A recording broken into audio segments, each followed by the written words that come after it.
Please note, we would like to make it very clear, we are totally against the form of discipline described in the articles and accounts being used on minors and non-consenting adults.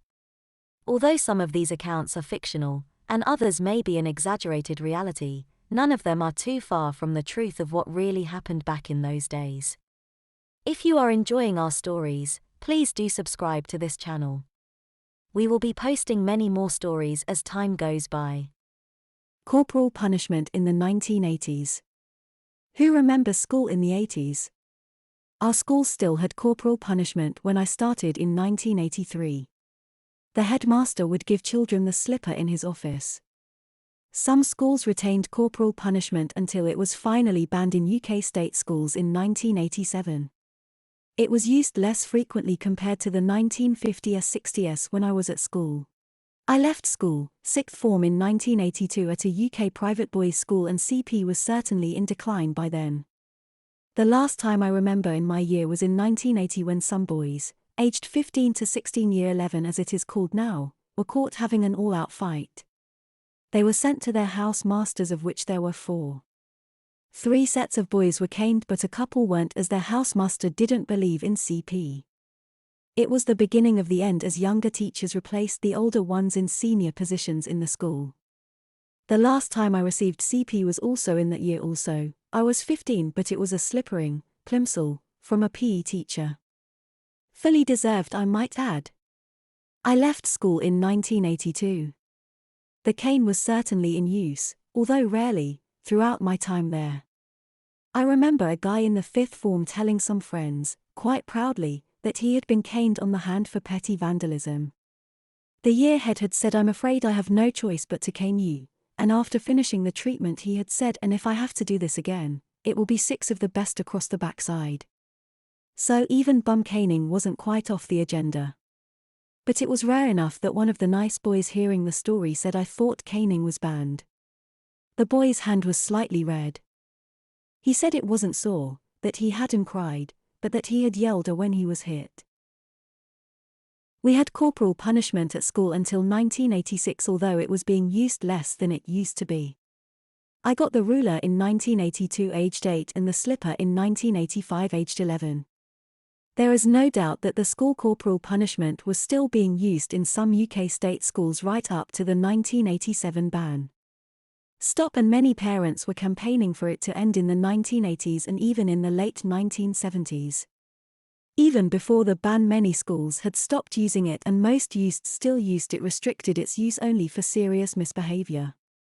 There were, of course, a minority of schools that still used it regularly. I believe that the situation at that time was much the same in UK private schools too, but the ban didn't apply to them. I suppose most parents who sent their sons and perhaps daughters to those schools approved of its use. Family spanking was on the decline in the 1980s too. Many mothers still gave younger children the occasional slaps, but some parents still used proper spanking at home. My own slippering in 1953, also aged 11, was for forgetting my sports kit. Darned if I can remember much about it now except for the embarrassment of having to shamefacedly walk up to the front of the class and bend over a front row desk facing the class to be whacked. Oh, and the annoyance of the girl with whom I shared a 2-person tip-up bench seat desk. She felt I'd let the side down. We goody-goody, hard-working and academically successful occupants of the back row weren't supposed to get the slipper. I also recall the reaction of the boy whose PT shoe the teacher borrowed to do the dire deed.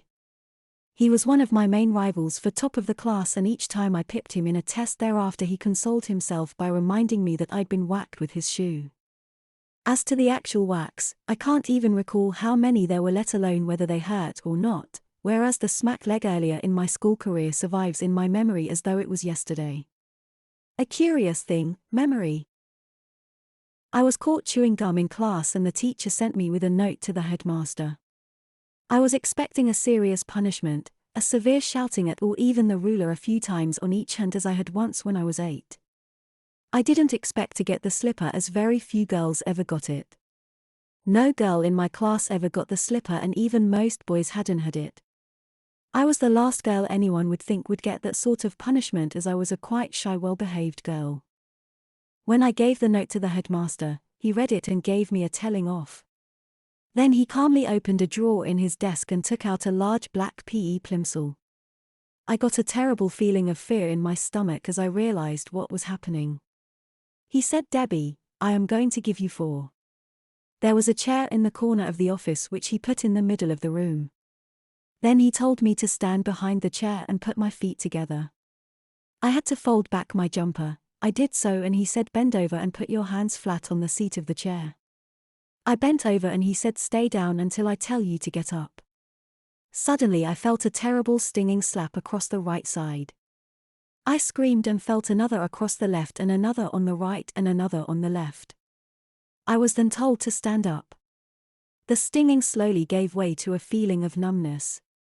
My bottom was very warm and I was crying bitterly.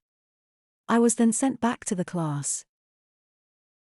In actual fact, the case was withdrawn by the girl's father as he said that he thought it was all too much for her.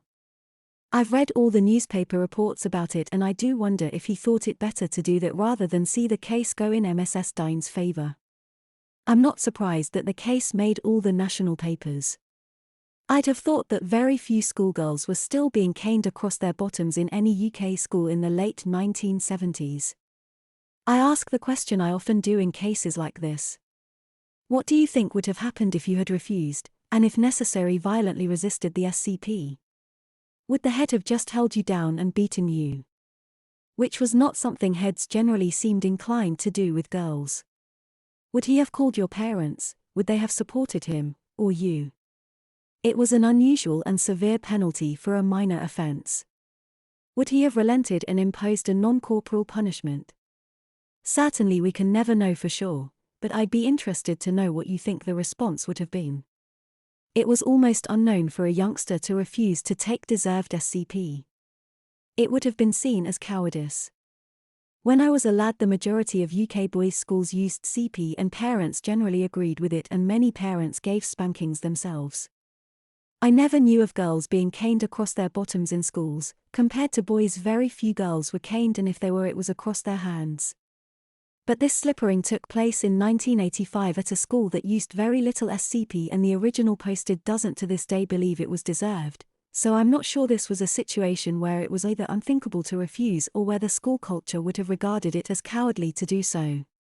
I'm also not sure refusal was either uncommon or as unacceptable to one's school peers as so now in retrospect some believe. There seemed to be plenty of anecdotal evidence of refusal throughout SCP's reign. I greatly respect your views, and I can indeed recall at least one claim of SCP resisted here, though I can't think how to locate it at the moment. It didn't come into question to refuse to bend over. We were very scared of the headmaster, and I certainly felt very intimidated. I was a quiet, well-behaved girl who suddenly found myself in the headmaster's office being told that I'm going to get the slipper, something that was considered the worst possible punishment even for a boy. The fact that I was a girl getting it made it even more embarrassing and intimidating. Truth to be told, although I think the punishment was excessive, it certainly worked as I never misbehaved again. It also made me rather popular once everyone found out. Our school did use corporal punishment quite a bit, but it was usually a ruler on the hand. The slipper was used very rarely and was considered the ultimate punishment, greatly feared by everyone.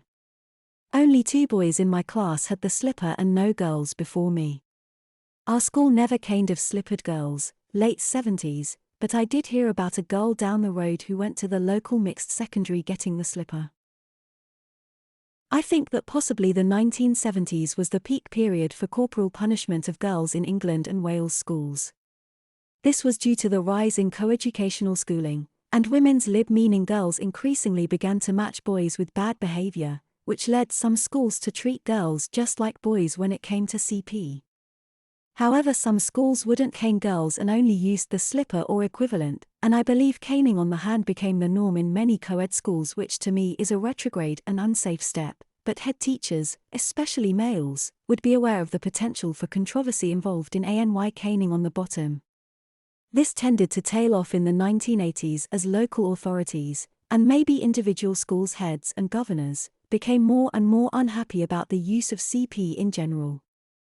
I would also be of the opinion that the excessive and brutal caning of boys waned markedly during this entire period, partly due again to co-ed schooling, more women in teaching, parents actually getting enough bottle to start confronting abusers, and a better quality of teacher emerging through teacher training colleges. God knows where some of the wacko types originated from. I suspect that pre-1970s qualifications were somewhat looser.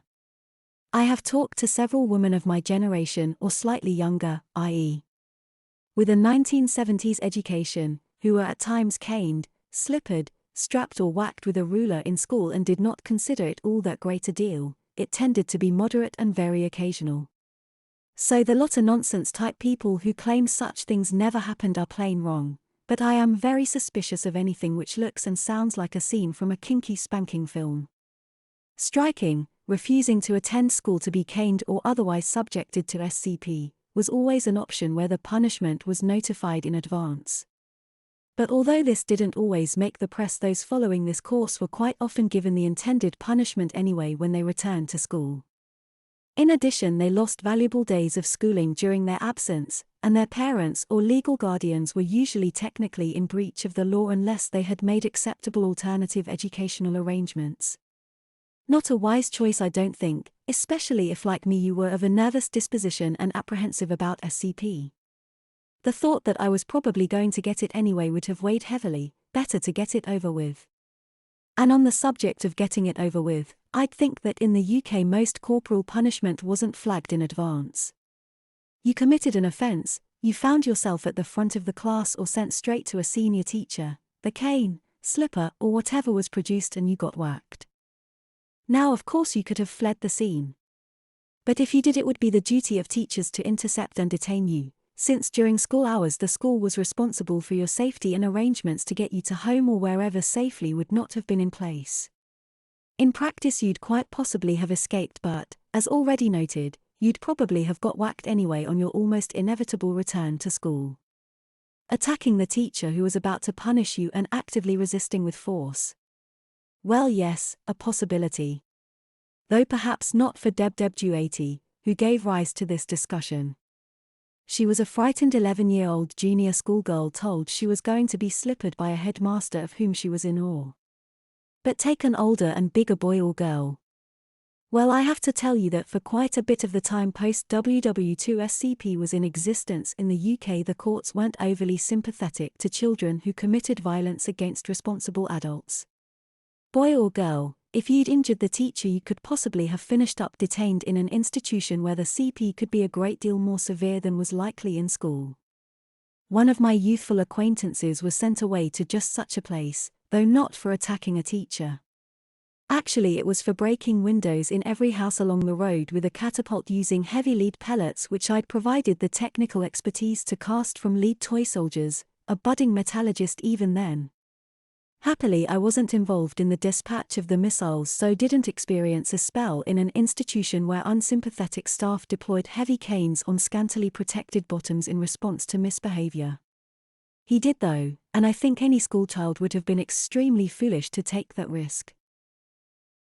If you continue your search for items in support of your case for resistance to SCP into the 1970s, you'll probably encounter the Heaton riots, so-called, when schoolgirls in northeast England staged rather vigorous protests, involving the assistance of the police to suppress them, when a headmaster announced that in future girls would be strapped for misbehavior as well as boys. Most of the press had it as caned rather than strapped, as reporters often assumed that all SCP involved the cane and used it as an almost generic term. Should you choose to quote this case, remember that the strap for girls was reintroduced in the school anyway. Further, not very long afterwards the girls' behavior on that occasion was taken into consideration when the local education authority decided to introduce a new superstrap. Though still a pale shadow of the formidable tawses deployed in many Scottish schools, this was larger, heavier, and intended to be more effective than the existing authorized version.